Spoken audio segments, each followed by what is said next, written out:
This first ever IORA conference on women's economic empowerment will certainly address this issue of gender disparity. I have absolutely no doubt that the outcome of this conference is going to pave the way to upholding women's economic empowerment.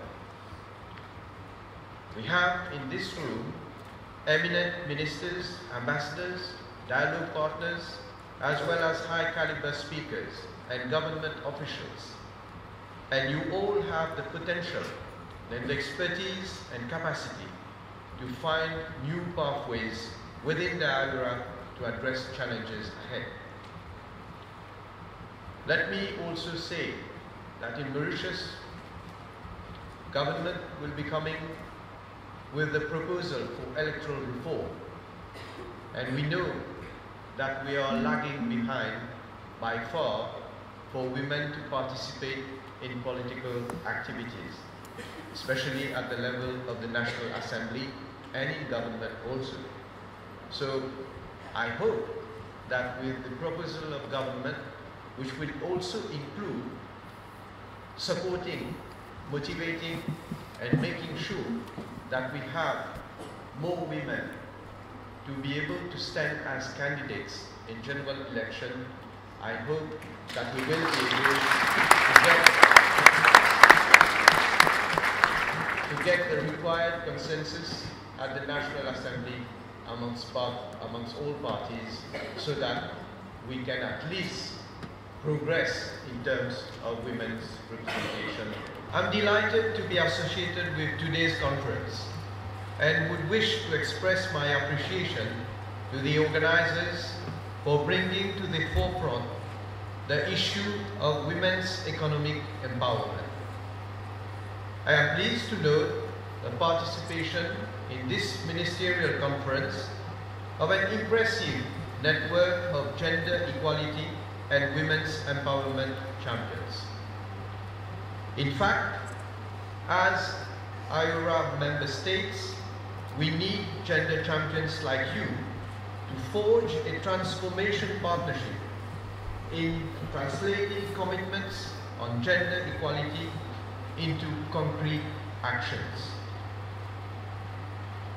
We must continue to count on each other's support so that we can scale up the work and agenda that IORA member states have pledged to achieve for women's economic empowerment.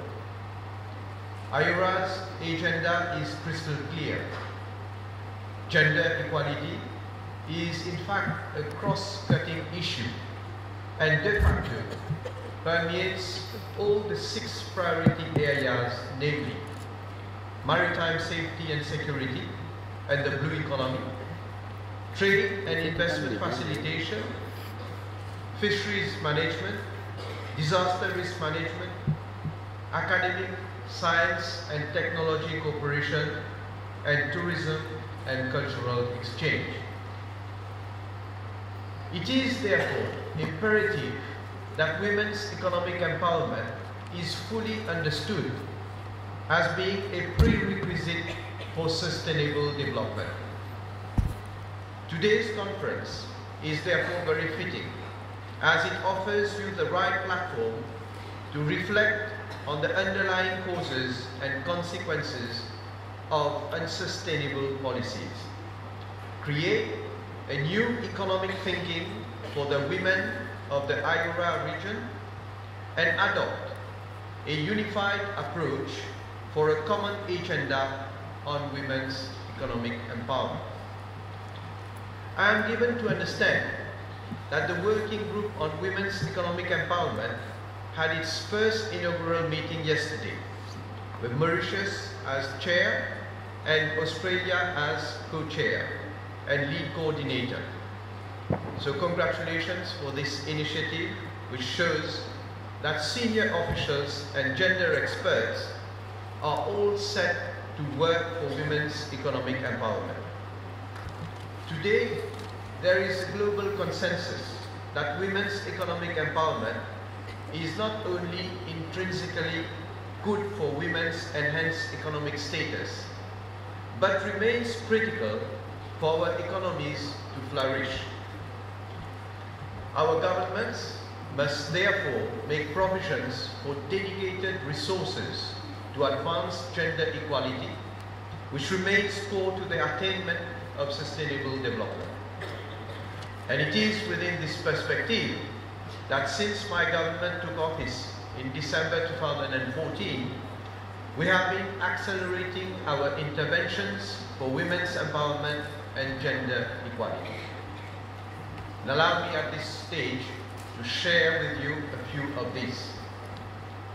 The Employment Rights Act were amended in 2015 to increase from 12 to 14 weeks maternity leave.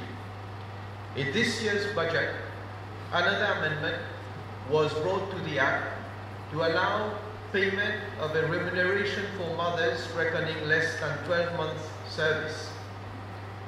We have also come up with a 10-year Small Medium Enterprises Master Plan that support women who engage in entrepreneurial activities. And since the financial year 2016-17, I have introduced a vote item on gender mainstreaming, which has since been sustained. And the idea is to implement the gender-responsive budgeting initiatives in an incremental manner, enabling ministries to implement actions that address gender gaps.